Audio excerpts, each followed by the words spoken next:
وصل وسلم دائما أبدا على حبيبك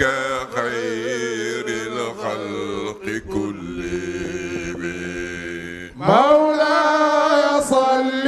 وسلم دائما أبدا على حبيبك خير الخلق كلهم.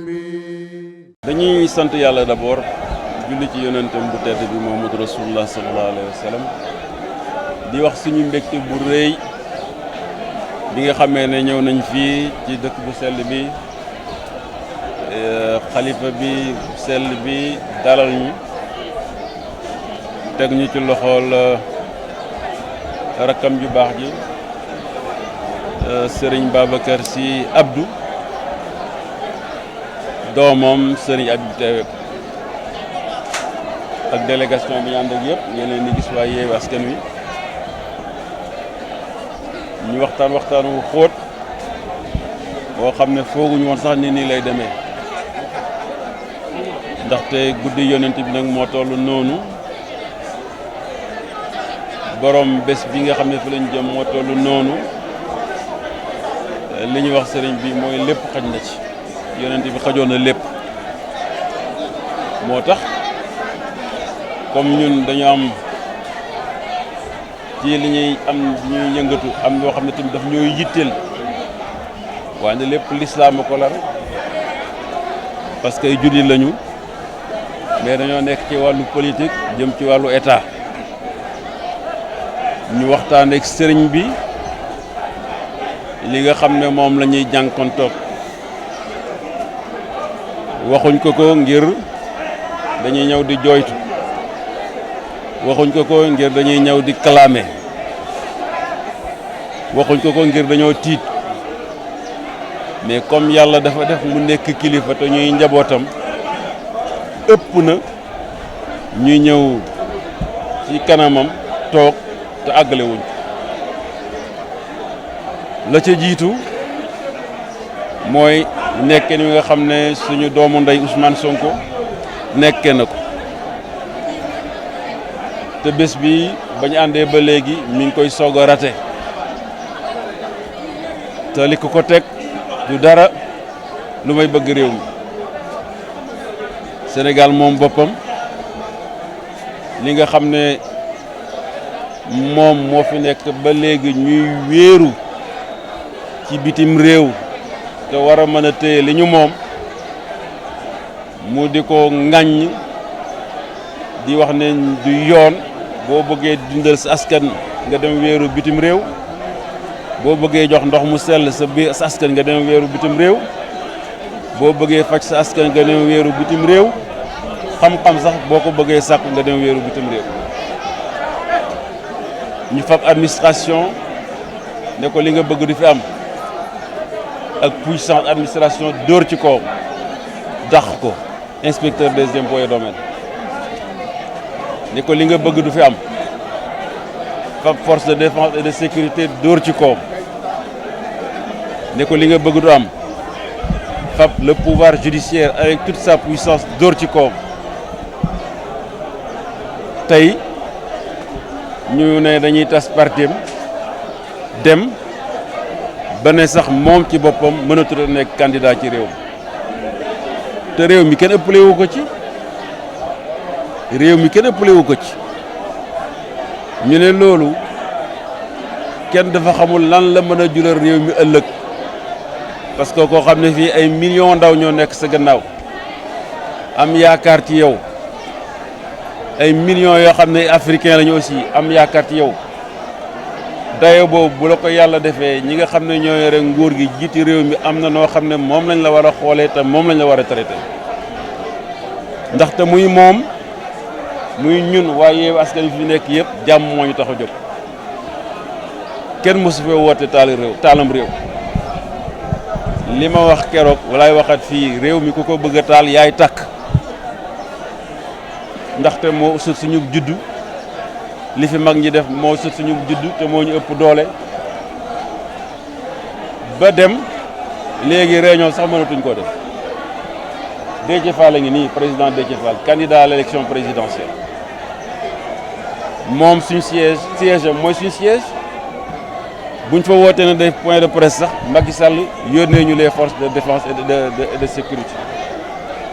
bu ñu demee siège pur du Serigne Moustapha Sy mu def la même chose waaw loolu nag ba kañ loolu lépp muy loo xam ne lii lu ñuy dund la ñu gën koo xamal sëriñ bi naam xamoon na ko sax mais fàttali dafa baax gën koo fàttali tim askan wi loolu mu tontu ñu tontu bu rafet bu dal suñu xel bu sedd suñu xol boo xam ne am nañ ci yaakaar bu baax parce que moom yàlla moo ko baaxee mu jabootee ñëpp kon nag fekk dafa jabootee ñëpp bu ñëwee fii ñun ñi ay njabootam àggale nañ ko loolu te dégg na ko alhamdulillahi rabbil alamin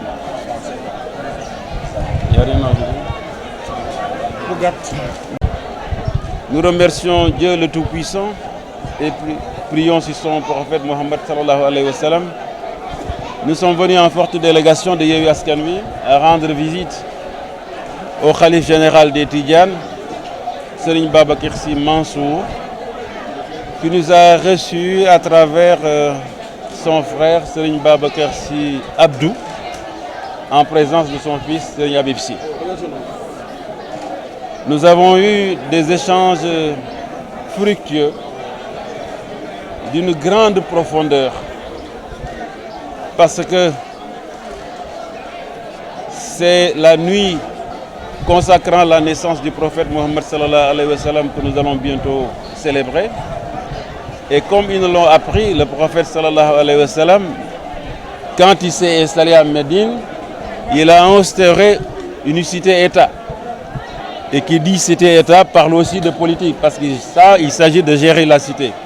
C'est pour cela que nous avons décliné auprès du khalife un certain nombre de faits que nous sommes en train de vivre, non pas pour pleurnicher, non pas pour nous plaindre, non pas pour dénoncer, mais tout simplement pour constater avec lui des faits avérés. Et parmi ces faits avérés, il y a la situation particulière de notre frère Ousmane Sonko, qui d'habitude faisait partie de cette délégation. Mais aujourd'hui, tout simplement parce qu'il prône un discours souverainiste pour notre pays. Parce que tout simplement, il prône un discours pour la justice et l'égalité. Le pouvoir de Macky Sall a drainé toute sa puissance, aussi bien de l'administration, des forces de défense et de sécurité, que de la justice, pour le mettre aujourd'hui dans cette situation.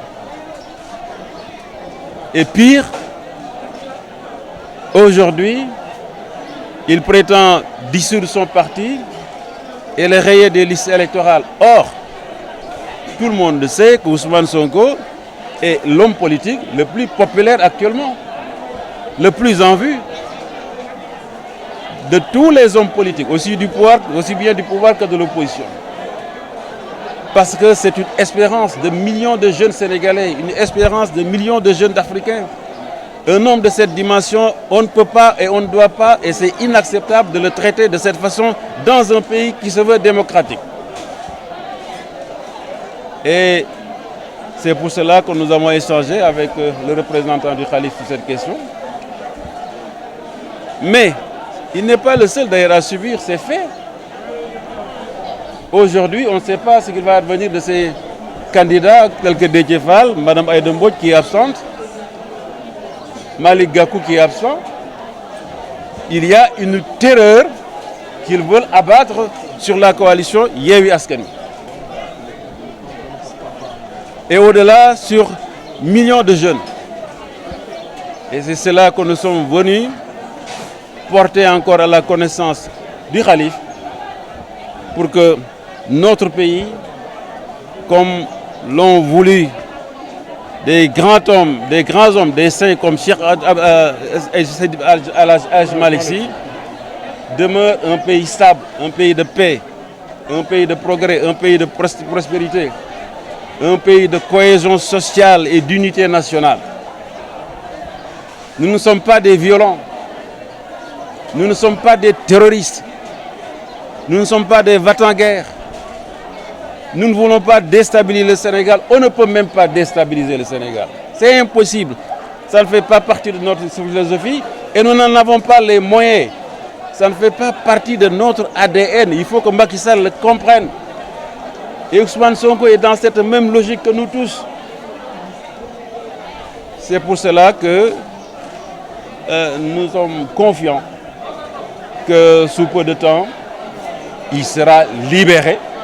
parce qu'il mérite d'être libéré et il doit être libéré. Et que nous avons ici confiance que la justice lui donnera raison au sujet de la dissolution de son parti PASTEF, de sa candidature aussi. Et c'est cela la meilleure voie pour que le Sénégal reste un pays stable, de paix et sécurisé. Je vous remercie. Merci. صلي وسلم دائما أبدا على حبيبك خير الخلق كلهم